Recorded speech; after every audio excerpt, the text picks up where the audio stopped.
Morning. In this lecture video, I'm going to explain basic bistable element and latches. It is under Module 3 for electronic student, that is flip flops and its application. And for electrical student, it is in Module 3 again, but there we discuss only flip flops, basic bistable element and latches. See, that means we are going to introduce now a sequential networks. So as you know, combinational network means output depends on only present input. Sequential network means output depends on present input as well as past history of the inputs. So let's have a brief information about the differences between sequential network and combinational network.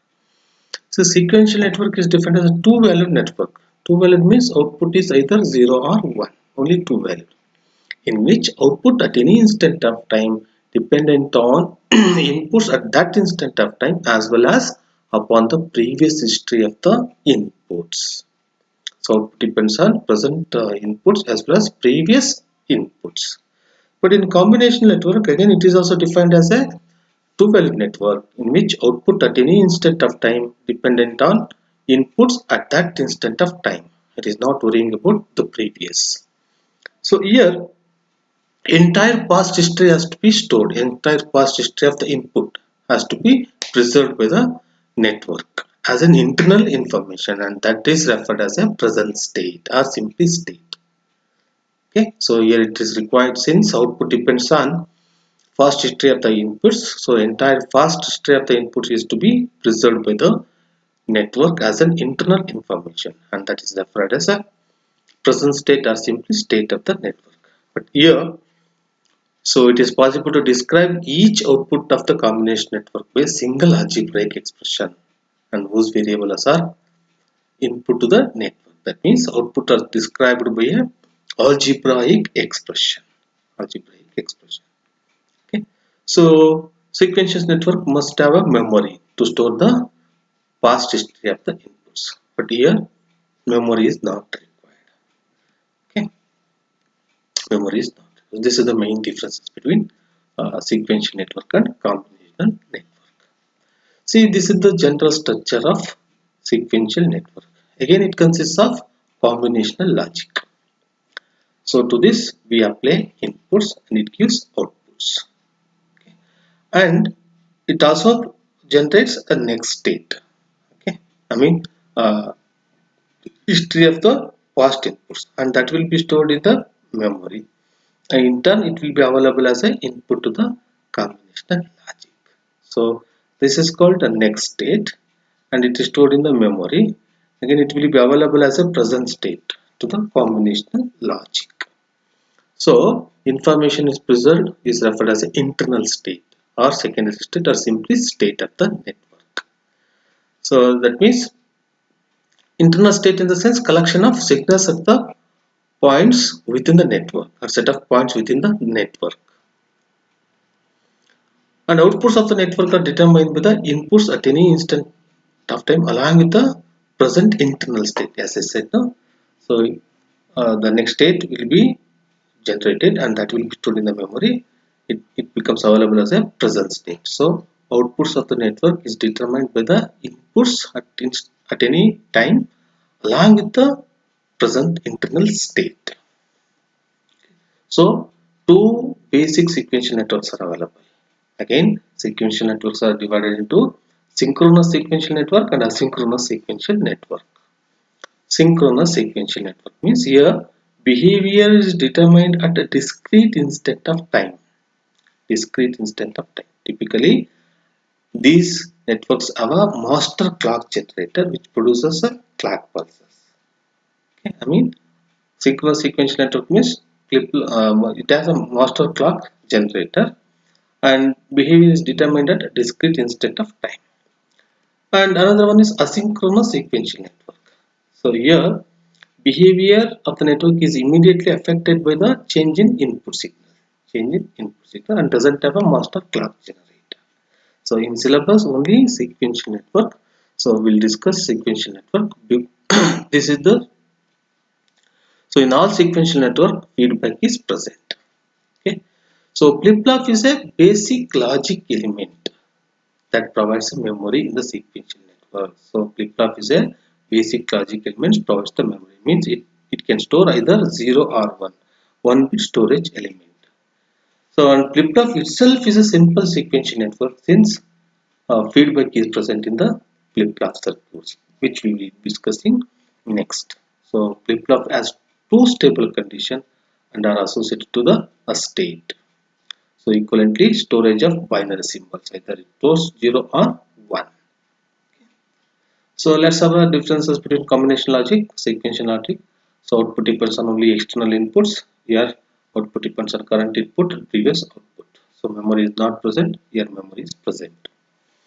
Here no feedback from output to input, here there is a feedback from output to input. So terminal is behavior is represented by a truth table, here by a timing diagram. And no time constraints on inputs and output changes, but here there are time constraints on input and output changes, such as set of time, hold time, and minimum pulse. Okay, these are the differences. Okay, again, as you know, asynchronous circuit and synchronous circuit differences.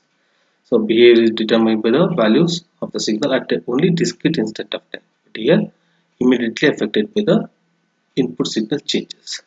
So we have master clock generator produces a sequence of clock pulses. Here does not have master clock generator. Network are synchronizing with the common clock, and here does not synchronize with the common clock. Clear now? So with this brief information about the sequential network, now I am going to discuss basic bistable element, and this is the circuit diagram. Circuit diagram. Okay. So here it consists of two NOT gate, cross coupled NOT gate. That means output of one flip flop is connected as an input to the other flip flop. Its output is connected as an input to this one. Okay. It is central to flip flop circuit. Means it is the basic element for the flip flop circuit. I mean flip flops is made up of basically from the basic bistable element.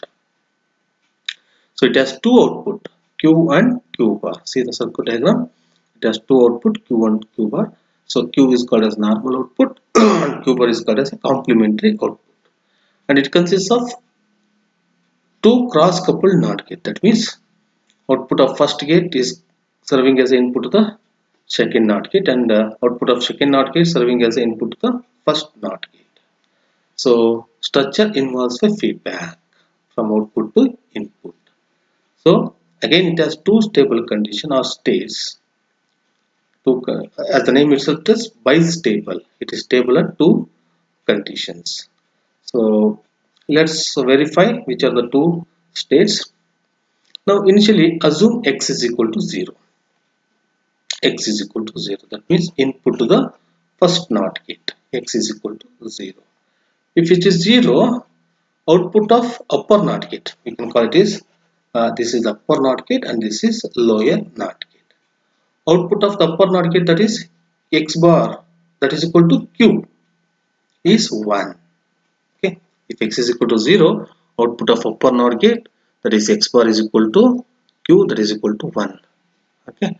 And that becomes input no to the lower NOT gate.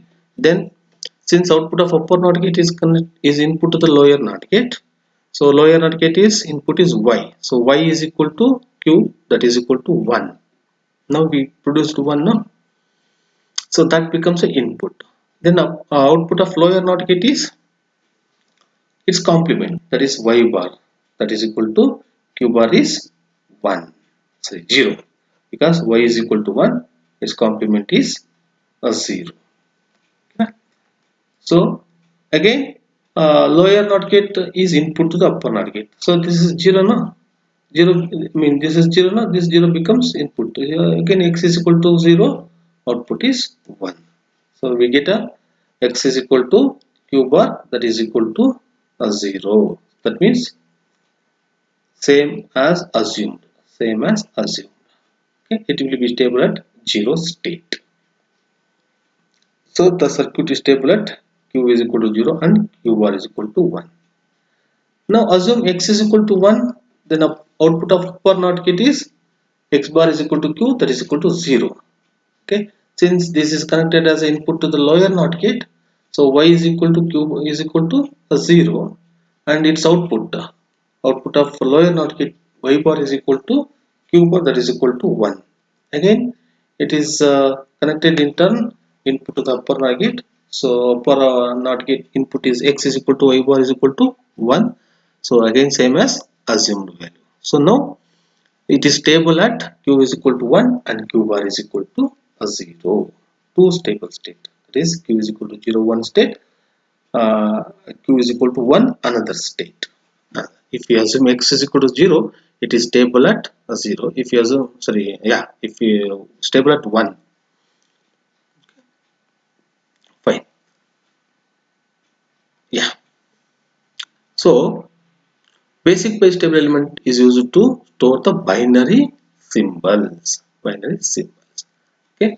So when output q is equal to 1 means element is said to be storing 1 and it is said to be in one state or set state. Similarly, when output q is equal to 0, element is said to be storing 0 and it is said to be in 0 state or reset. That means the state of a bistable element is decided by the value of q. If it is 1, the state is set or reset. If it is 0, the state is 0 or reset. So two outputs are complementary. That means when q is equal to 0, q bar is equal to 1, and when q is equal to 1, q bar is equal to 0. So binary symbol stored is referred as a content of the element given by the q output terminal. So hence q is called a normal output and q bar is called as a complementary output. So apart from this, either 0 or 1, no equilibrium condition can occur. So that equilibrium condition occurs when it is halfway between the logic 0 and logic 1, and that output is not a valid and it is known as a metastable state. Metastable state, I mean it occurs when two outputs are about to halfway that between the logic 0 and logic 1. So that metastable state is avoided. So even though if it happens, small changes in the signal values due to noise quickly causes bistable element to leave the metastable state and to enter into one of the stable states. So, but amount of time it stay in metastable is unpredictable. Hence, it should be avoided. To avoid this, we need to apply some restrictions. Certain restrictions are placed on the operation. Clear na? So again, here no inputs, correct? No inputs, external inputs. So when the power is applied, it becomes stable at one of its two stable state. That means either it could be in 0 state or it could be in 1 state. Correct? And that state will be remain same until the power is removed. So provision must be made to force the device into particular state.